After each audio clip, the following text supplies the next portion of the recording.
유례 없이 높은 온도에 사람도 식물도 힘들었던 시기가 지나고 이제는 식물을 정원에 식재해도 좋은 날씨가 찾아왔습니다. 우선 견무궁화의 품종 자옥이 꽃을 피우고 있습니다. 오묘한 색감과 겹겹으로 구성된 꽃잎이 화려한 품종입니다. 늦은 시기의 개화로 가을에 감상하기 좋습니다. 무늬 육화 컬러가드입니다. 상록성으로 더욱 매력있고 진한 무늬가 아름다운 품종입니다. 생명력이 강하고 건조에 특히 강합니다. 독활은 여름과 가을 사이에 꽃피는 야생화입니다. 정원 한편에 심으면 멋스러운 연출이 가능하고 양지부터 음지까지 다양하게 식재할 수 있습니다. 가을하면 부추의 꽃들이 아름답게 피는 시기입니다. 가장 대표적으로 많이 활용되는 품종은 역시 두매부추입니다. 잎이 힘이 있고 키가 작으면서 비교적 큰 꽃을 피웁니다. 참삼부추는 가는 잎이 힘있게 올라오는 모습입니다. 진한 보라색으로 피는 꽃이 매력적인 야생 부추로 꽃이 적은 가을 정원에 심으면 아주 좋습니다. 참삼부추와 비슷한 꽃을 피우는 한라부추는 키가 작은 것이 큰 특징입니다. 키가 작아서 더욱 활용도가 높습니다. 뻐꾹나리 미야자키는 정원에서 조금 높은 구역에 식재해서 흘러내리듯 연출하면 좋습니다. 가을에 꽃피고 일반 뻐꾹나리 품종에 비해서 꽃이 큰 편입니다. 마디마다 꽃대를 잔뜩 물고 있는 털 뻐꾹나리입니다. 역시 가을꽃으로 이제 막 꽃 피울 준비를 시작합니다. 토종 뻐꾹나리는 여름부터 꽃을 피우고 있는데요. 야생화 정원의 그늘, 숲정원에 많이 활용되는 품종입니다. 토종 절구대입니다. 에키놉스라는 이름으로 많이 들어보셨으리라 생각되는데요. 한국 자생종으로 선호도가 높은 편입니다. 강원도에 자생하는 산수국입니다. 추운 지역에 자생하는 산수국 품종으로 보다 쉽게 꽃을 볼 수 있습니다. 별수국은 겹으로 피는 별 모양 꽃이 예쁜 수국의 품종입니다. 키가 작아 배치하기가 좋고 나무수국처럼 꽃 피우기가 쉽습니다. 진다이 개미치의 꽃대가 길게 쭉쭉 올라오고 있습니다. 일곱치 화분에 뿌리를 가득 채우고 튼튼하고 힘있게 꽃 피울 준비를 합니다. 여름에서 가을에 꽃피는 무늬 누린 네플 스노우 페어리입니다. 국내 자생종에 비해서 키가 작고 잎이 개성 있는 품종입니다. 전체적인 모습이 볼륨감 있고 잎이 밝아서 대비 효과로도 좋습니다. 붙여서는 암석정원에 활용하면 좋은 야생화입니다. 바위에 붙여서 키우기가 좋고 건조에 매우 강한 야생화로 유명합니다. 최근 고급 지피식물로 많이 식재되는 월귤입니다. 상록성이면서 키가 작고 꽃과 열매를 가지고 있어서 매력적인 야생화입니다. 붉은 토플 레드벨벳입니다. 분홍색과 확실하게 차이나는 붉은색 꽃을 피우는 품종입니다. 키도 비교적 아담해서 암석원이나 건조한 구역에 식재하기 좋습니다. 토종 미역치입니다. 자생종으로 전국 어디에서든 쉽게 키울 수 있는 야생화입니다. 노란색 꽃이 아주 매력있고 강한 생명력으로 활용도가 높습니다. 부처꽃은 여름 야생화의 대표종이라고 볼 수 있습니다. 키가 크고 습지와 건조지 어디에나 잘 적응하는 야생화입니다. 흰색과 보라색의 품종이 있습니다. 백두산 노랑 할미꽃입니다. 밝은 연두색과 노란색 사이 오묘한 색감을 보여주는 할미꽃의 품종입니다. 가을에 꽃피는 야생 국화의 대표종 해국입니다. 해국은 키가 작고 잎이 도톰해서 질감이 아주 매력있는 야생화입니다. 솔 정양풀은 가는 잎이 특징인 정양풀의 품종입니다. 꽃은 일반종과 비슷하고 가는 잎이 노란색과 주황색 사이 예쁜 색으로 단풍이 들어서 아름답습니다. 단풍터리풀은 백두산 자생종으로 힘있는 줄기가 크게 올라와 꽃을 피웁니다. 본잎은 날렵하고 넓은데 시원스럽게 연출되고 꽃은 보통의 터리풀보다 탄력있는 모습입니다. 산손방망이는 여름에 꽃피는 특산종 야생화입니다. 정선에 많이 자생하고 높은 지대에서 잘 성장합니다. 시원하고 통풍이 잘 되는 환경을 선호합니다. 자역곰치는 토종곰치보다 키우기가 쉽고 보다 관상용으로 적합한 품종입니다. 환경을 잘 가리지 않고 잘 성장해서 초보자도 쉽게 키울 수 있습니다. 리포피아는 배수가 좋은 곳에서 잘 성장하는 야생화입니다. 이국적인 느낌이 좋고 완전한 양지를 좋아하고 배수만 원활하면 키우기가 쉽습니다. 금껑의 다리는 방그늘을 좋아하는 야생화입니다. 지대가 높으면 양지에서도 잘 성장하지만 보통의 양지 정원에서는 몸살을 심하게 할 수 있습니다. 점등골나물은 여름과 가을에 볼 수 있는 야생화입니다. 키가 큰데 국화처럼 커팅해서 조절할 수 있습니다. 마타리도 여름과 가을에 피는 야생화입니다. 줄기를 잘라서 키 조절과 꽃 피는 시기 조절이 가능합니다. 키가 작은 품종인 돌마타리나 일본 마타리도 활용하기 좋습니다. 집신나물은 여름에서 가을에 꽃피는 야생화입니다.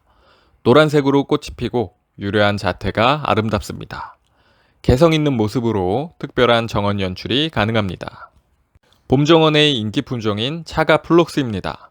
흰색과 연보라 두 가지가 작업되어 있고 번식력이 좋고 어디에나 잘 성장하는 식물입니다. 등골나물 아이보리타운은 꽃이 지고 결실을 맺었습니다. 위 품종도 줄기를 잘라줌으로써 키를 조절하거나 몇 번씩 꽃을 볼 수 있습니다. 애기나리의 소형종인 금강 애기나리입니다. 꽃잎에 자잘자잘한 점이 박혀 있는 게 특징입니다. 한국의 특산종 야생화입니다. 물매화도 여름을 잘 이겨냈습니다. 더위에 약해서 올해 무더운 여름에 걱정을 했는데 별탈 없이 가을을 맞이합니다. 고본 역시 가을에 피는 야생화로 인기가 좋습니다. 잎의 모양이 독특하고 늦게 피는 꽃이 매력있는 품종입니다. 어수리의 본잎이 사그라들었다가 새로 잎을 올리고 있습니다. 새로 나오기 시작하는 연녹색의 잎이 싱그럽습니다. 산비장이도 토종 여름 야생화로 인기가 있습니다. 엉겅퀴와 비슷한 스타일이면서 좀 더 고급스럽고 우아한 멋이 있습니다. 그늘정원 식물 사이 공백을 채워주기에 아주 좋은 노루기입니다. 잎이 계속해서 싱그럽게 유지되어 좋고 이른 봄에 앙증맞은 꽃도 볼 수 있습니다. 붉은색 꽃을 피우는 일본 앵초의 품종입니다. 잎이 커지면서 서로 닿아서 물음이 발생할 수 있기 때문에 큰 잎들을 잘라내준 상태입니다. 한국의 특산종 야생화인 요강나물입니다. 노지 식재 시에 줄기가 아주 굵게 나와 직립합니다. 선 종동굴로도 불리는데 매니아층 사이에서는 이미 유명한 야생화입니다. 한국의 특산종 수목인 개느삼은 새롭게 식재해서 새순을 받고 있습니다. 개느삼은 노란색으로 꽃피는데 꽃이 밥티시아랑 비슷한 느낌입니다. 한라 개승마는 40도의 고온과 햇빛에 잎이 조금 그을렸습니다. 방그늘에 적합한 야생화로 이끼와 함께 정원에 활용하시면 더욱 아름답습니다. 동작꽃 중에 키가 작은 품종입니다. 꽃은 좀 더 붉게 피고 동작꽃 중에서 비교적 키우기가 쉽습니다. 정원에 식재하면 9월까지도 꽃을 볼 수 있는 야생화 참 배암차즉입니다. 꽃은 세이지와 비슷하고 꽃 색상은 노란색입니다. 원종 매화 헐떡이인 회리 매화 헐떡이 풀입니다. 잎이 방패 모양으로 갈라짐이 없는 것이 특징입니다. 키우기가 쉽고 오랜 기간 꽃을 피우는 품종입니다. 촛대승마는 자엽 품종과 토종 품종 두 가지가 있습니다. 토종은 추가로 새롭게 작업되어 있습니다. 참당기도 정원에 많이 활용되기 시작했습니다. 보통 당기인 안젤리카가 흰색 꽃이 많은데 참당기는 꽃이 빽빽하고 붉은 꽃을 피웁니다. 바디나물도 붉은 꽃을 피우는데 가드너들이 많이 혼동하곤 합니다. 여름을 굳건히 버텨낸 자엽 아스틸베입니다. 양지와 방근을 어디에 심어도 발색이 잘 유지되기 때문에 색을 활용하기가 좋습니다. 숲근 루드베키아는 건조지에 식재하면 좋은 야생화입니다. 키는 일반 종에 비해서 작은 편이고 꽃은 다화성으로 많이 핍니다. 감자난초의 새싹이 돋아나고 있습니다. 감자난초 생육 패턴은 꽃이 지고 잎이 돋고 돋아난 잎으로 겨울을 지냅니다.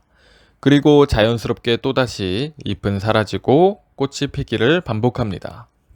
흰색의 플록스인 미스링가드와 분홍색 패턴을 가진 나타샤가 싱그러운 모습입니다. 가을에 심어두시면 내년에 아주 풍성하고 볼륨감 있는 플록스를 감상할 수 있겠습니다. 리틀 오이풀은 토종에 비해서 아주 아담한 외성종 오이풀입니다. 생명력은 오이풀과 비슷하지만 부담스럽지 않은 키를 가지고 있어서 선호도가 높습니다. 꽃이 진 썬데프레이즈는 여름에 이발을 해서 새로운 잎을 만들어내고 있습니다. 줄기도 늘어짐 없이 깨끗하고 정돈된 모습입니다. 아나벨 수국도 마찬가지입니다. 분홍 빈돌이와 만첩 빈돌이가 있습니다. 분홍 빈돌이 품종은 키가 많이 크지 않은 편이고 만첩 빈돌이는 분홍 품종에 비해서 크게 성장합니다. 애기 기린초는 키가 작고 잘 직립하는 품종입니다. 다양한 기린초 품종 중에서 모양이 단정합니다. 가장 보편적으로 볼 수 있는 기린초입니다. 위 품종 역시 키는 작은 편이고 꽃은 애기 기린초보다 조금 큽니다. 태백 기린초는 기린초의 품종 중에 가장 작은 키를 가지고 있는 품종입니다. 가장 귀하기도 한 품종으로 재배하는 곳이 거의 없어서 다른 품종이 태백 기린초로 유통되는 경우도 있습니다. 활용하기 쉬운 덩쿨 식물인 인동입니다. 봄에 꽃 피고 가을에도 한번 꽃이 피는데 가을 꽃이 시기상 좀 더 화려해 보입니다. 토종 자주꽃 방망이입니다. 여름에 꽃이 피는데 토종은 키가 큰 편입니다. 외성종 꽃방망이의 품종이 있는데 지금은 흰색만 남아 있습니다. 키는 토종에 비해서 3분의 1 이상 작습니다. 층꽃 역시 가을의 대표적인 야생아입니다. 건조한 환경을 좋아하는 야생아이고 기본 보라색부터 분홍색과 흰색의 품종이 있습니다. 미나리 아제비는 이제 격리하우스에서 판매장으로 나왔습니다. 더위에 따로 관리되고 있었는데 그래도 잎이 조금 그을렸습니다. 스타키스는 꿀풀가의 야생아입니다. 건조지를 좋아하고 잎에서 독특한 향을 풍깁니다. 꽃이 풍성해서 꿀풀처럼 활용하면 좋습니다. 정원에서 아주 유망한 식물인 삼지구엽초입니다. 생명력이 좋고 잎의 모양이 예쁘고 탄력 있으면서 볼륨감 있게 성장해서 활용도가 매우 높습니다. 요즘 예쁘게 꽃피기 시작하는 야생아인 무늬 맹문동입니다. 무늬 맹문동은 맹문동에 비해서 잎이 예쁘고 개성 있어서 많이 식재됩니다. 겹 삼립국화입니다. 키가 아주 큰 야생화로 지지대나 큰 키에 힘있는 식물 옆으로 식재하시는 것이 좋습니다. 몇 번씩 커팅해서 키를 조절하는 것도 하나의 방법입니다. 꽃봄의 꼬리도 이제 막 꽃 피울 준비를 시작합니다. 완전 양지에서는 벌써 꽃이 피고 지는 녀석들도 있고 이렇게 반그늘 자리에서는 지금 꽃을 피웁니다. 노랑 토플의 묵은 잎이 사그라들고 날씨가 변화하면서 빠르게 새로운 잎을 만들어내고 있습니다. 아스틸베도 화분에서 뿌리가 가득 찼습니다. 흰색과 분홍색, 붉은색 품종이 있고 키는 60cm의 품종들입니다. 공작고사리도 아직까지 형태를 잘 유지하고 있습니다. 고급 고사리의 한 종류로 잎의 수영이 아주 멋스럽습니다. 개병풍은 잎이 아주 거대하게 성장하는 야생아입니다. 꽃도 예쁘고 돌 옆이나 연못 주변 등 다양한 공간에 잘 어우러집니다. 겹 어성초는 일반 어성초 품종보다 꽃이 예쁘고 추위에 조금 강한 편입니다. 다만 번식력이 아주 강하기 때문에 식재할 공간을 잘 선택하시는 것이 좋습니다. 눈개승마도 요즘 정원식물로 많이 활용되고 있습니다. 넓은 정원이 점점 많아짐에 따라 이런 대형종 야생아들의 선호도가 높아지고 있습니다. 흰진범은 투구꽃과 비슷한 느낌을 가진 야생아입니다. 꽃은 조금 작고 잎은 조금 더 넓은 편입니다. 투구꽃에 비해서 키우기가 쉬운 편입니다. 이제 구근식물도 판매를 시작합니다. 우선 알리움인 글래디에이터의 구근 모습입니다. 아주 튼실하고 관리가 잘 되어서 곰팡이가 없습니다. 그리고 겹수선화는 1차로 델나쇼, 더블패션, 딕와일든, 아이스킹, 떼떼 부클레가 준비되어 있습니다. 원종 튤립은 1차로 붉은색 품종이 준비되어 있습니다. 2차로는 10월이나 11월을 예상하고 있습니다. 자라 송이풀입니다. 분홍꽃과 흰색꽃 두 가지가 있습니다. 강렬한 태양에 잎은 조금 그슬린 상태입니다. 이번 영상은 여기서 마무리하도록 하겠습니다. 감사합니다.